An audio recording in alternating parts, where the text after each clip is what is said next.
And good afternoon. This is Michael Filigero with logicalsignals.com. And today I am going to be updating the NASDAQ 100 future as of Sunday, March the 21st, 2021. And it's about 6:20 Eastern Daylight Time. And so Globex has basically just opened, or it's been open for about 23 minutes. And what I wanted to begin with tonight is to look at the alternate count. You've heard me speak about it. And in all honesty, it is something that we need to look at, because as I previously discussed in other posts, when we couple the Elliott wave theory with Fibonacci retracements and extensions, it really does give us an accurate roadmap for the markets. But it also gives us the means and ability to provide a plan B, or an alternate count that I run concurrently with the preferred count. And as often is the case, the alternate count is rejected by the market as the preferred count progresses. So today, I want to take some time and lay out, as I see it right now, a possible alternate count, which carries a whole different scenario along with it.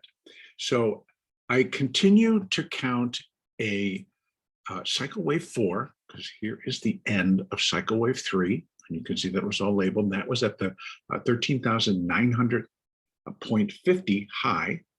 And we are in the very first, if we look at this, primary wave A down. And within that primary wave A down, we've now been really looking at that this is actually going to drop in its own ABC. Instead of 5 waves down, it'll be an ABC. So this is intermediate wave A, and we've been counting an intermediate B wave advance. And on last week's updates, I had put the B wave completing here in a failure.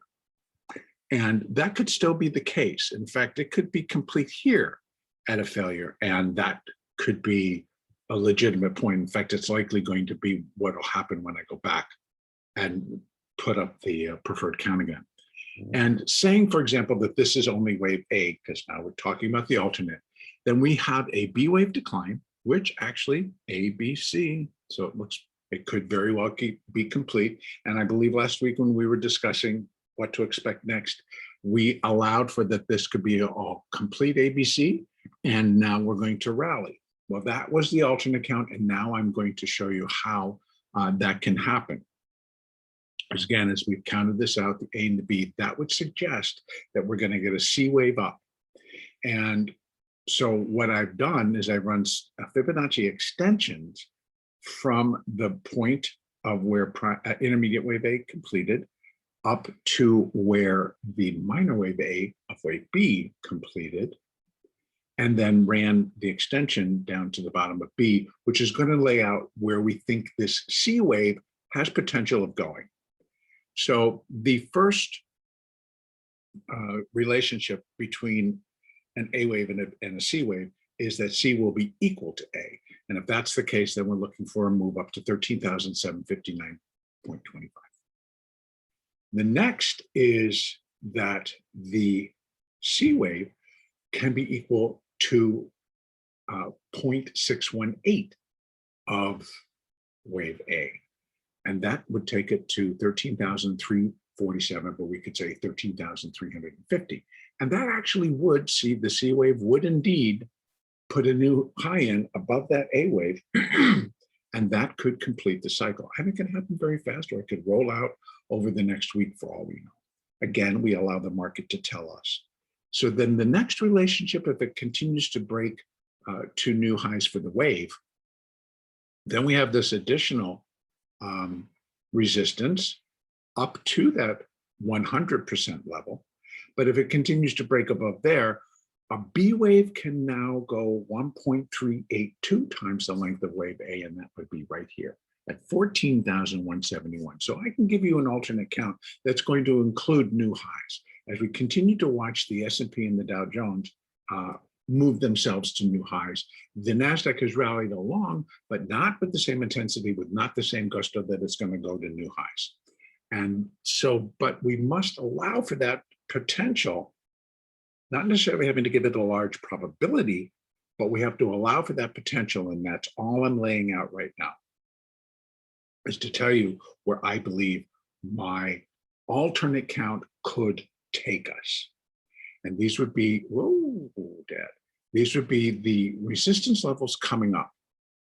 Now, I'm going to kind of hold off on that. I'm going to go over to the hourly chart. And now I'm going to take a look at, in fact, I'm just going to take those off to be truthful. Let's get rid of those extensions because that was upside. And now we want to look at the fact that what if, let me go back over to, let's see that, and go over to this chart. And again, we've taken the Fibonacci's off. And what if that B wave, as we counted, ended here? Now we're looking at a 1, 2, 3. So we'd be looking for a fourth wave continuation from that level. So let's put in just some Fibonacci resistance points, 327, that's it. I'm going to run that there. I'm going to put it at 81.75. That's close enough. And now we can see that it didn't really, and now I'll go back over to my other chart.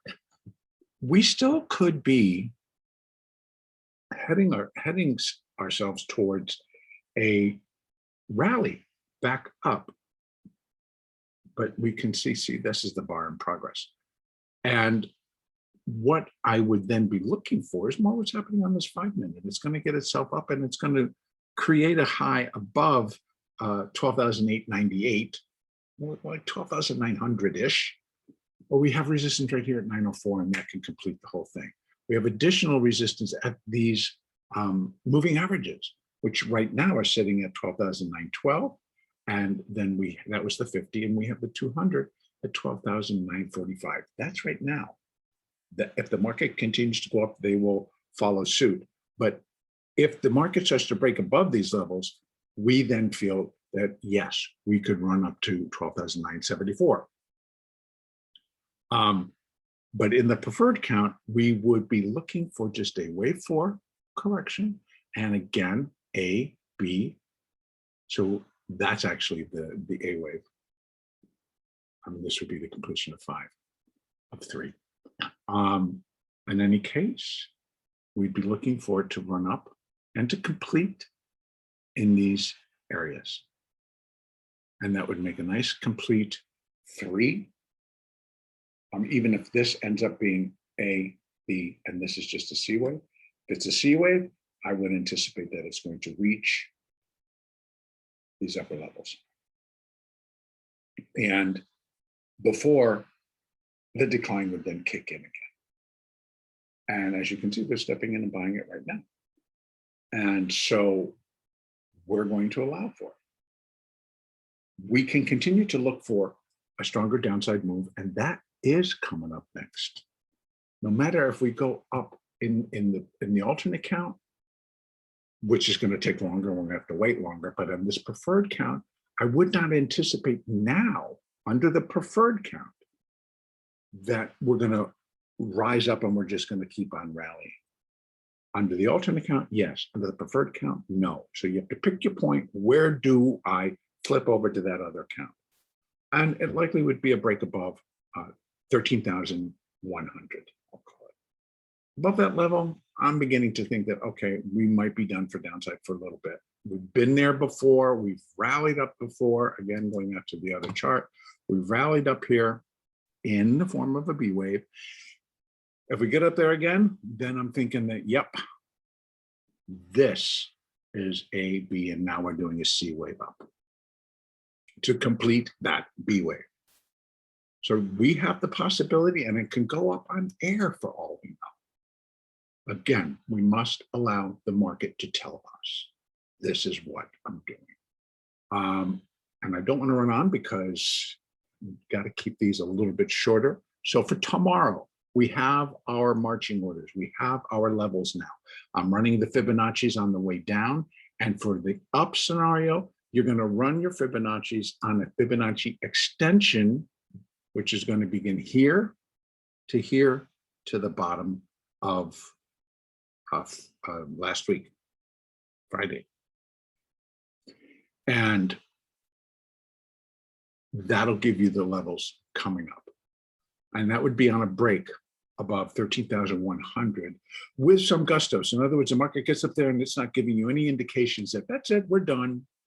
I mean, it kind of gets up there and is very comfortable. So point of control has to go up, moving averages have to agree, et cetera, et cetera. But again, we would know that when it got there. Because those are all the things that we take into advantage. On downside, the alternate count would basically be disqualified for now if we start to break below last week's lows at 12,630.50, or so we say 30. But it has to break below with some gusto. It has to go, 12,680. And it's actually 81.75. So really below 80. But it must go and be comfortable trading below these numbers to indicate and give more credence that we're going. This has now begun the next wave down and we're moving. If we just get a little bit, it could just be the completion and we'd look for another round. So again, we're counting a larger wave down, and it could be an extension, and it's just a continuation. And wave 5, if that's the case, would then be in force, and we'd expect it to break 12,680 and continue on down. And there we can put different Fibonacci's into place to suggest lower levels. And if that were the case, we would do that again tomorrow. We take those off because we gave the rally, and then we would need to give our what we feel is coming off. And in that case, we would start to be looking for much lower numbers. Oops. Yep. I'm just going to put, can put back here. There to there. And now we've got what's next coming off. And that's going to be all of these levels, because we'd be looking for the next wave down. That's going to be the finish of being the 1, 2, 3, 4, 5, and we're looking for 3. And so we start looking at these lower levels. So if it really gets going, it could get nasty. And right now, we're sitting right in between. We kind of gapped lower this afternoon. It's gone up twice and come back down and put in new lows, and now it's gone up again, and it's putting in a little bit higher highs for this abbreviated time period. So in other words, we're still within the first hour of the Goldex open. So that's going to be it. And our next update will be tomorrow.